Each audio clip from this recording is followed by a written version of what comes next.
Hello दोस्तों, स्वागत है आप सभी का आपके अपने online history channel Surya online history classes पर। Good morning, good afternoon, good evening guys, जिस समय भी आप ये हमारा वीडियो देख रहे हो। आज हम आप सभी के लिए लेकर आए हैं क्लास 10th का चैप्टर नंबर 3 है मेटल्स एंड नॉन मेटल्स, धातु और अधातु। हमने chapter number 2 acid base and salt complete कर दिया है। तो आई होप आपने वो वीडियो हमारा देखा होगा। जिसने भी नहीं देखा है अभी तो जाकर आप प्लीज़ उसको कंप्लीट कर लीजिए। तो चलिए बिना देरी करते हुए हम आपको धातु और अधातु का कॉन्सेप्ट बताते हैं। तो चलिए वीडियो स्टार्ट करते हैं। देखिए, तो सबसे पहले हम आपको एक कॉन्सेप्ट ये समझाते हैं कि धातु और अधातु का क्लासिफिकेशन कहाँ से हुआ है। जैसे देखो, मैटर पदार्थ है। पदार्थ दो तरह का होता है, शुद्ध पदार्थ और अशुद्ध पदार्थ, pure matter and non pure matter. अशुद्ध पदार्थ को ही हम क्या कहते हैं, मिश्रण कहते हैं। जब बहुत सारे पदार्थों का मिश्रण हो जाएगा तो उसी को हम क्या कहते हैं, मिक्सचर, मिश्रण कहते हैं। और मिश्रण दो तरह के होते हैं, समांग मिश्रण और विषमांग मिश्रण, होमोजीनियस और हेट्रोजीनियस। और जो शुद्ध पदार्थ होते हैं वो दो तरह के होते हैं, तत्व और यौगिक, एलिमेंट एंड कंपाउंड। ठीक है, एलिमेंट को फिर से क्लासिफिकेशन किया गया, वर्गीकरण किया गया है 3 पार्ट में, धातु, अधातु और उपधातु। जैसा कि हमारे रसायन विज्ञान, हमारे केमिस्ट्री में अभी तक टोटल 118 एलिमेंट की डिस्कवरी हुई है। कितने एलिमेंट की डिस्कवरी हुई है? 118 तत्व अभी तक खोजे गए हैं। ठीक है, इसमें से जो 84 हैं, 84 जो हैं तत्व, वो हमारे धातु हैं, मेटल हैं। और जो 22 हैं वो अधातु हैं, नॉन मेटल्स हैं। और जो बाकी के 8 बचे हुए हैं वो उपधातु हैं। क्या है? उपधातु हैं, मेटेलॉइड हैं। मेटेलॉइड का मतलब क्या होता है? जिसमें धातु और अधातु दोनों की प्रॉपर्टी हो, दोनों का गुण पाया जाता हो, उसी को हम उपधातु कहते हैं। ठीक है, तो अभी तक 118 तत्वों की खोज हुई है, लगभग 118 ही हैं। तो चलिए, तो सबसे पहले हम आपको धातु, मेटल का कॉन्सेप्ट बताते हैं कि धातु होता क्या है। ठीक है, तो धातु की डिफिनीशन देखते हैं हम। वे तत्व जो ऊष्मा तथा विद्युत का चालन करते हैं। क्या करते हैं? ऊष्मा तथा विद्युत का चालन करते हैं तथा आघातवर्ध होते हैं, तन्य होते हैं, धातु कहलाते हैं। ठीक है, इसका एग्जाम्पल है लोहा, एल्युमिनियम, सोना, चांदी, पोटेशियम, कैल्शियम आदि। तो पहले हम इसको समझते हैं, इस कॉन्सेप्ट को, कि कहने का मतलब क्या है। देखो, यहाँ लिखा है कि जो ऊष्मा तथा विद्युत का चालन करते हैं। इसका मतलब क्या हुआ? जैसे आप इस कॉन्सेप्ट को हम आपको समझाते हैं। मान लीजिए आपने एक लोहे की छड़ ली। ठीक है, एक लोहे की छड़ लीजिए। इसको जब आप हीट करते हो, एक सिरे को आप अपने हाथ से पकड़िए और एक सिरे को जब आप गर्म करते हो तो आप थोड़ी देर बाद ये देखते हो कि दूसरा सिरा भी गर्म होने लगता है। आपका हाथ जो है वो गर्माहट महसूस करने लगता है कुछ देर बाद। तो हमने तो इस सिरे को गर्म किया था, लेकिन ऐसा क्या हुआ कि ये सिरा भी गर्म हो गया। तो इसमें क्या हुआ होगा? हमने हीट यहाँ दी, ऊष्मा यहाँ दी, तो ऊष्मा का क्या हुआ? चालन हुआ, मतलब ऊष्मा एक सिरे से दूसरे सिरे पर प्रवाहित हुई। तो उसी का मतलब हुआ कि वे तत्व जो ऊष्मा तथा विद्युत का चालन करते हैं, ठीक है, तथा आघातवर्ध होते हैं। आघातवर्ध का मतलब क्या होता है? जैसे देखो, हमारे घरेलू यूज में बहुत सारे बॉक्सेज आते हैं जो कि एल्युमिनियम के बने होते हैं। तो देखो, जैसे कि कोई एक बॉक्स है, उसको आप ऐसे समझो, तो एक बहुत बड़ी बॉक्स है। ऐसे आप क्या करते हैं इसमें कि जैसे एल्युमिनियम की इतनी बड़ी रॉड थी, तो इसको पीट कर इसको एक बड़े चादर की तरह परिवर्तित किया गया है ना। मतलब एल्युमिनियम की चादर पहले से तो हमको इतने बड़े फॉर्म में नहीं मिली होगी। पहले क्या हुआ होगा, एक ही रॉड की तरह हुई होगी, इसको बहुत पीट कर इसको एक बड़ी चादर में परिवर्तित किया होगा। ठीक है, तो धातुओं का वह गुण जो उन्हें पीटे जाने पर, ठीक है, उन्हें पीटे जाने पर बिना टूटे एक पतली चादर में परिवर्तित कर दे, धातुओं के इसी गुण को हम आघातवर्ध या मैलिएबल कहते हैं। ठीक है, तो मैलिएबल, आघातवर्ध का कॉन्सेप्ट आपको समझ में आया। मतलब ऐसी प्रॉपर्टी कि आप उसे, ऐसा कोई भी आप मेटल ले लो, धातु ले लो, उसको आप पीटो और वो बिना टूटे एक पतली चादर में परिवर्तित हो जाए, उसी को हम क्या कहते हैं? आघातवर्ध कहते हैं। तो आप इसकी, अगर आपको समझ में आए तो आप इसकी डिफिनीसन लिख लेना, क्योंकि क्या होता है, कभी कभी कॉम्पिटिटिव एग्जाम में, हमारे बोर्ड परीक्षाओं में केवल आघातवर्ध के ऊपर ही टिप्पणी पूछ लेता है या डिफिनीसन पूछ लेता है। ठीक है, इसके बाद है फिर तथा तन्य होते हैं, डक्टाइल नेचर के होते हैं। तो तन्य का कॉन्सेप्ट क्या होता है, जैसे आप इसको समझो, जैसे देखो एक कोई बहुत पतली चादर हो, ठीक है, कोई एक रॉड हो या फिर एक तार हो, उससे बहुत सारे तार को बनाया गया हो। जैसे सोना देखो आप, इसका सबसे अच्छा कॉन्सेप्ट आप सोने से समझ सकते हो। सोने को बिना परिवर्तित किए हुए उसको बहुत पतली पतली चादरों में, पतले पतले तार में परिवर्तित कर दिया जाए, उसी को हम क्या कहते हैं, तन्य कहते हैं, ठीक है, धातु कहलाते हैं। मतलब वे तत्व जो ऊष्मा तथा विद्युत का चालन करते हैं, आघातवर्धी होते हैं तथा तन्य होते हैं, धातु कहलाते हैं। ठीक, तो आई होप आपको ये कॉन्सेप्ट समझ में आया होगा। इसके एग्जाम्पल आप लर्न कर लेना। लोहा हो गया Fe, एल्युमिनियम, सोना, चांदी, पोटेशियम, कैल्शियम। ठीक, अब इसके बाद देखो धातु की डिफिनीसन हम आपको एक बताते हैं कि जैसे केमिकल रिएक्शन में जो कॉन्सेप्ट हम समझाते हैं आपको, जो कॉन्सेप्ट हमारी धातु की यूज आती है डिफिनीसन, धातुएं वे तत्व हैं जो इलेक्ट्रॉन त्याग कर धनात्मक आयन बनाती हैं। क्या करती हैं, इलेक्ट्रॉन त्याग कर धनात्मक आयन बनाती हैं। जैसे देखो एल्युमिनियम है, क्या है, एल्युमिनियम है। एल्युमिनियम का एटॉमिक नंबर कितना होता है, परमाणु क्रमांक 13। देखो अगर अभी तक किसी को, अगर जिसको भी अभी तक परमाणु क्रमांक नहीं याद है तो आप प्लीज़ 1 से लेकर 30 तक तो परमाणु क्रमांक आप याद ही कर लो, क्योंकि आप क्लास 10th में पहुंच गए हो। तो जिसको भी अभी तक नहीं याद है तो प्लीज़ आपसे रिक्वेस्ट है कि आप 1 से 30 तक परमाणु क्रमांक जरूर याद कर लो। उसके क्या संकेत होते हैं, किस तत्व के क्या उसके परमाणु क्रमांक होते हैं। ठीक, तो देखो एल्युमिनियम का परमाणु क्रमांक क्या होता है, 13 होता है। आपको ये आता है ना बोरबरी नियम से इलेक्ट्रॉनिक विन्यास, तो जब आप बोरबरी नियम से इलेक्ट्रॉनिक विन्यास करोगे एल्युमिनियम का तो क्या होगा, 2 8 3। ठीक है, 2 8 3। और जो बोरबरी थे, बोरबरी क्या एक साइंटिस्ट थे, बोरबरी ने कहा था कि हर एक जो एटम होता है, परमाणु होता है, वो अष्टक नियम का पालन करता है। अष्टक नियम का मतलब क्या, उसके बाहरी कक्षा में 8 18 इलेक्ट्रॉन होने चाहिए, 2 8 18 का वो पालन करे। ठीक है, तो यहाँ देखो एल्युमिनियम के बाहरी कक्षा में कितना इलेक्ट्रॉन है, 3 इलेक्ट्रॉन है। तो एल्युमिनियम को या तो वो 5 इलेक्ट्रॉन को ग्रहण कर ले, ठीक है, तब इसके पास 8 इलेक्ट्रॉन हो जाएगा, या तो क्या करेगा, ये अपना 3 इलेक्ट्रॉन त्याग देगा। तो 5 इलेक्ट्रॉन को ग्रहण करना आसान है कि 3 इलेक्ट्रॉन को त्याग दे, 3 इलेक्ट्रॉन को त्याग दे। तो एल्युमिनियम क्या करता है, अपना अष्टक पूरा करने के लिए ये अपना 3 इलेक्ट्रॉन यहाँ से त्याग देता है। ठीक है, तो एल्युमिनियम ने अपना 3 इलेक्ट्रॉन दिया है, क्या किया है, दिया है, मतलब ये क्या है, धनी है, ऐसे आप समझो। इसने 3 इलेक्ट्रॉन दिया तो इसके ऊपर कितना चार्ज आ गया, 3 चार्ज आ गया। ठीक है, तो एल्युमिनियम क्या हो गया, हमारा धातु हो गया।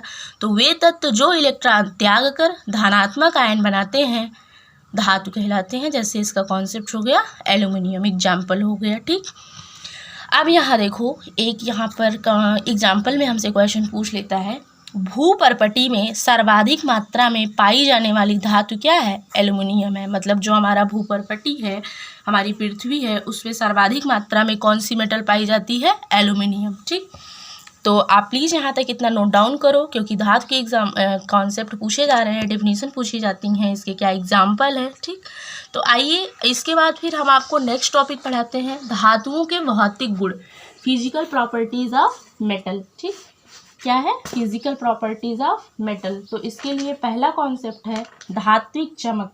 क्या है, धात्विक चमक। ठीक है, तो इसमें देखो जो धातुओं के पृष्ठ होते हैं वो क्या होते हैं, चमकदार होते हैं। धातुओं के पृष्ठ क्या होते हैं, चमकदार होते हैं। जैसे देखो सोना हो गया, चांदी हो गया, ये तो देखने पर ही चमकता है, तो धातुएं कैसी होती हैं, चमकदार होती हैं। सेकंड इसका प्रॉपर्टी है कठोरता। क्या है, कठोरता। तो अधिकांश जो धातुएं होती हैं वो कठोर होती हैं, लेकिन जो सारी धातुएं होती हैं वो कठोर नहीं होती हैं। ठीक है, अधिकांश धातुएं जैसे हो गया आयरन हो गया, तांबा हो गया, एल्युमिनियम हो गया, ये इतना कठोर होती हैं कि इन्हें हम चाकू से आसानी से काट नहीं सकते हैं। ठीक है, लेकिन आप यहाँ ध्यान रखना कि जो सोडियम है और पोटेशियम है ये कठोर नहीं होती हैं, ये बहुत ही सरल धातुएं होती हैं, इन्हें आप आसानी से काट सकते हो। ठीक, तो कठोरता में क्या हो गया, अधिकांश धातुएं कठोर होती हैं परंतु कुछ धातुएं कठोर नहीं होती हैं, जैसे कि सोडियम और पोटेशियम। थर्ड इसका प्रॉपर्टी है आघातवर्ध। क्या है? आघातवर्ध या मैलिएबल। धातुएं क्या होती हैं? आघातवर्ध होती हैं। आघातवर्ध का कॉन्सेप्ट अभी हमने आपको समझाया था, ठीक है।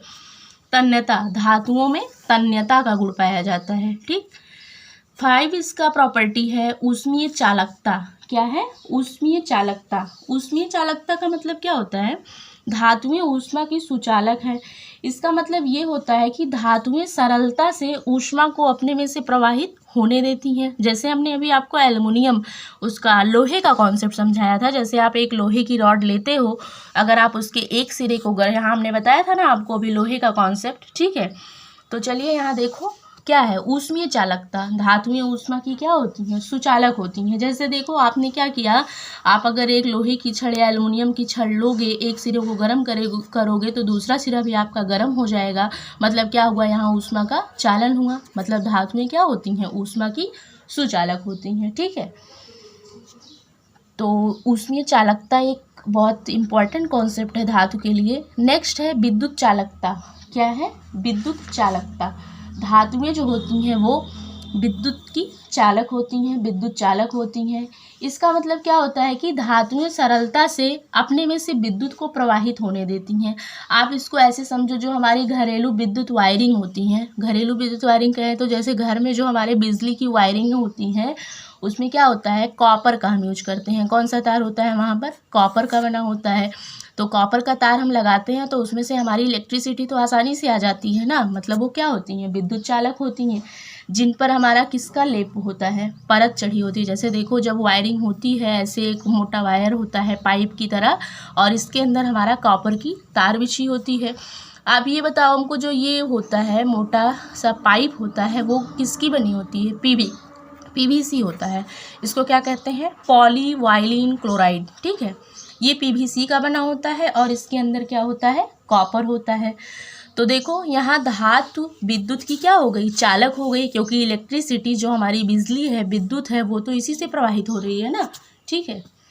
तो आई होप आपको विद्युत चालकता का कॉन्सेप्ट समझ में आया होगा। इसके बाद आप समझ सकते हो जैसे टंगस्टन हो गया, एल्युमिनियम, ये सब भी क्या है? अच्छी चालक होती हैं, ठीक है।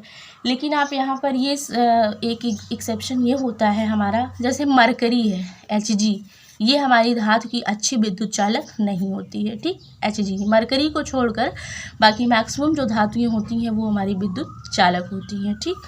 तो ये हो गया हमारा धातु का फिजिकल प्रॉपर्टी, ये हो गया एग्जाम्पल, डेफिनेशन। तो चलिए इसके बाद हम आपको अधातु नॉन मेटल का कॉन्सेप्ट बताते हैं। इसकी क्या डेफिनेशन है? वे तत्व जो ऊष्मा तथा विद्युत का चालन नहीं करते हैं, आघातवर्ध व तन्य नहीं होते हैं, आधातु कहलाते हैं, ठीक है। एग्जाम्पल देखो इसका, कार्बन, सल्फर, फास्फोरस, क्लोरीन, जितने भी हेलोजन एलिमेंट हैं, फ्लोरीन हो गया, क्लोरीन, ब्रोमीन, ये सब क्या हो जाते हैं? हमारे अधातु हो जाते हैं, ठीक है। तो इसको भी अब हम आपको केमिकल रिएक्शन में जो अधातुओं का जो कॉन्सेप्ट हमें समझना चाहिए उसे हम आपको उस डेफिनेशन को बताते हैं। अधातुएं वे तत्व हैं जो इलेक्ट्रॉन ग्रहण करके क्या करते हैं? इलेक्ट्रॉन ग्रहण करके एक्सेप्ट करके ऋण आयन बनाती हैं, अधातु कहलाती हैं। जैसे देखो एग्जाम्पल है क्लोरीन, ऑक्सीजन, कार्बन। तो आप इसको समझो कैसे ये इलेक्ट्रॉन ग्रहण करती हैं और ऋण आयन बनाती हैं। तो यहाँ आप बताओ क्लोरीन का एटॉमिक नंबर, क्लोरीन का परमाणु क्रमांक कितना होता है? 17 होता है ना। क्या होता है? 17 होता है। तो आप जब इसको बोरबरी नियम से इलेक्ट्रॉनिक विन्यास करोगे तो क्या होगा? 2 8 7 2 8 7 होगा। तो देखो इसको अपना अष्टक पूरा करने के लिए कितने इलेक्ट्रॉन की आवश्यकता है? 1 इलेक्ट्रॉन की ज़रूरत है। तो ये क्या करता है? 1 इलेक्ट्रॉन ग्रहण कर लेता है। क्या करता है? 1 इलेक्ट्रॉन ग्रहण कर लेता है। तब इसके पास कितने इलेक्ट्रॉन हो जाएंगे? 2 8 8 हो जाएंगे, 2 8 8 हो जाएंगे। तो इसने क्या किया? 1 इलेक्ट्रॉन ग्रहण किया, तो इसके ऊपर एक निगेटिव चार्ज आ जाता है, ठीक है। तो यही कॉन्सेप्ट था ना कि अधातुएं वे तत्व होते हैं जो इलेक्ट्रॉन ग्रहण करके ऋणायन बनाते हैं, अधातु कहलाते हैं। इसका एग्जाम्पल क्लोरीन।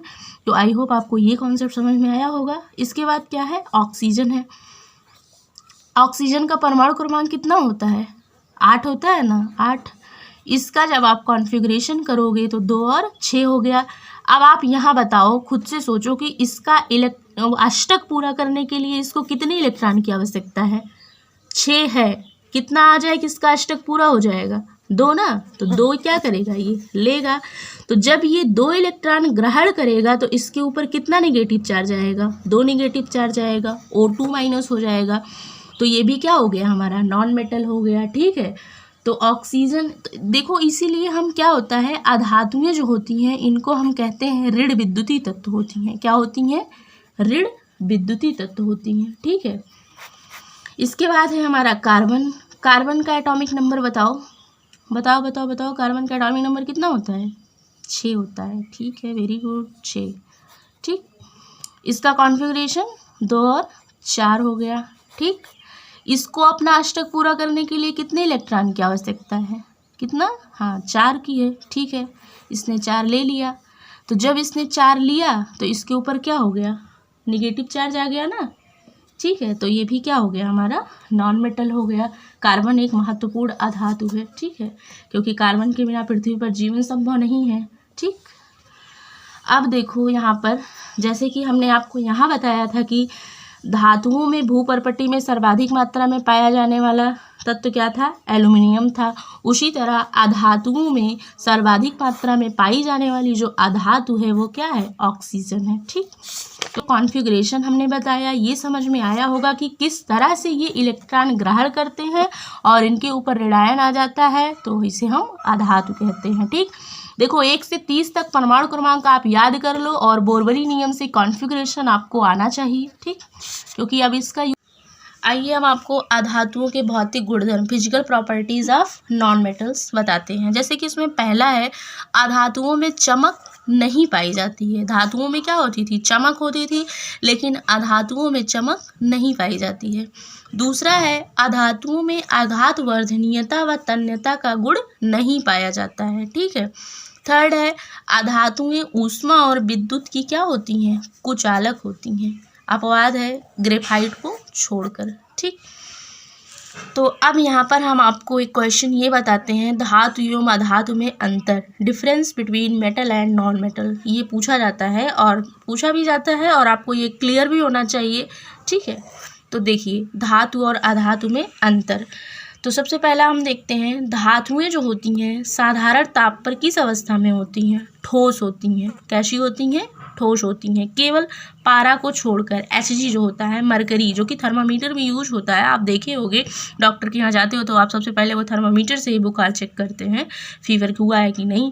तो फिर वहाँ पर पारा को छोड़कर जितने भी हमारी धातुएं होती हैं वो ठोस होती हैं। ठीक, इसके बाद फिर अधातु में देखो, यह ठोस, द्रव, गैस तीनों अवस्थाओं में पाई जाती हैं। ठोस स्टेट में भी मिलेगी, द्रव में और गैस भी। ठीक है, दूसरा होता है कि जो धातुएं होती हैं इसमें विशेष प्रकार की चमक पाई जाती है। क्या होती है, इसमें विशेष प्रकार की चमक होती है। सोना देखो, सोना को देखकर तो विशेष चमक आती है, सोना चांदी सब में चमक होती है। तो धातुएं जो होती हैं इसमें विशेष प्रकार की चमक होती हैं, अधातुएं जो होती हैं इसमें चमक नहीं पाई जाती है। ठीक है, आयोडीन और ग्रेफाइट को छोड़कर, ये आप ध्यान रखना है यहाँ पर। ठीक, अधातुएं जो होती हैं इसमें चमक नहीं पाई जाती है, आयोडीन तथा ग्रेफाइट को छोड़कर। आयोडीन और ग्रेफाइट अधातुएं होते हुए भी इसमें चमक होती है। ठीक, थर्ड है, विद्युत तथा ऊष्मा की ये क्या होती हैं, सुचालक होती हैं। क्या होती हैं, सुचालक होती हैं, कंडक्टर होती हैं। अधातुएं जो होती हैं वो विद्युत तथा ऊष्मा की कुचालक होती हैं, बैड कंडक्टर होती हैं। तो चलिए देखते हैं कि पहले आप ये जानो कि सुचालक और कुचालक है क्या। सुन तो रहे हैं कि सुचालक होती हैं, कुचालक होती हैं, कॉन्सेप्ट तो समझ में आना चाहिए कि है क्या। तो जैसे देखो, सुचालक दिया है, विद्युत तथा ऊष्मा की सुचालक। तो देखो, जैसे अभी हमने आपको बताया था कि जैसे विद्युत वायरिंग जो भी हमारे घरों में जो भी वायरिंग की जाती है उसमें किसका तार लगा होता है, यहाँ पर कापर लगा होता है। तो इसमें क्या होता है, कापर क्या है, धातु है, मेटल है। तो इसमें विद्युत, इलेक्ट्रिसिटी आसानी से इसमें क्या होती है, प्रवाहित हो जाती है, हमारे पूरे घरों की लाइनें चल जाती हैं। तो मतलब क्या हो गया, धातुएं ऊष्मा तथा विद्युत की सुचालक है। मतलब सुचालक का मतलब है कि उसमें इलेक्ट्रिसिटी प्रवाहित हो रही है, विद्युत का संचार हो रहा है, वो विद्युत को प्रवाहित कर रही है। और कुचालक का मतलब क्या हो गया, वो विद्युत तथा ऊष्मा का प्रवाह नहीं कर पा रही है। ठीक है, इसको हम आपको फिजिक्स का जो टॉपिक है विद्युत, उसमें अच्छे से हम आपको क्लियर करवाएंगे कि कैसे इलेक्ट्रिसिटी का प्रवाह इसमें होता है, जब हम आपको फिजिक्स का चैप्टर पढ़ाएंगे तब। ठीक, इसमें देखो फोर्थ कॉन्सेप्ट है कि आघातवर्ध तथा तन्य होते हैं। आघातवर्धता और तन्यता का कॉन्सेप्ट हमने आपको समझाया। इसमें आघातवर्ध व तन्यता का गुण नहीं पाया जाता है। ठीक, तो आई होप आपको धातु अधातु का अंतर समझ में आया होगा। आप इसको नोट डाउन कर लेना। ठीक, इसके आगे हम आपको नेक्स्ट वीडियो में धातु और अधातु की केमिकल रिएक्शन का कॉन्सेप्ट समझाएंगे, उनकी केमिकल प्रॉपर्टीज समझाएंगे। ठीक, अभी हमने जैसे आपको वहाँ बोरबरी का नियम बताया था, तो अगर आपको बोरबरी से इलेक्ट्रॉनिक विन्यास करने में कोई भी प्रॉब्लम आ रही हो तो इसके लिए आप कमेंट कर देना। हम आपके लिए एक छोटा सा वीडियो उसमें प्रोवाइड कर देंगे, तो आप उसको देख लेना। ठीक है, और अगर आपको पूरे वीडियो में कहीं भी कोई भी प्रॉब्लम आई हो कुछ भी समझने में, तो आप कमेंट सेक्शन में जाकर हमको कमेंट करिए, पूछिए। ठीक है, तो आपको लगातार वीडियो मिलती रहेंगी। आप अपनी पढ़ाई को निरंतर जारी रखिए, पढ़ते रहिए। ठीक है, थैंक यू वेरी मच।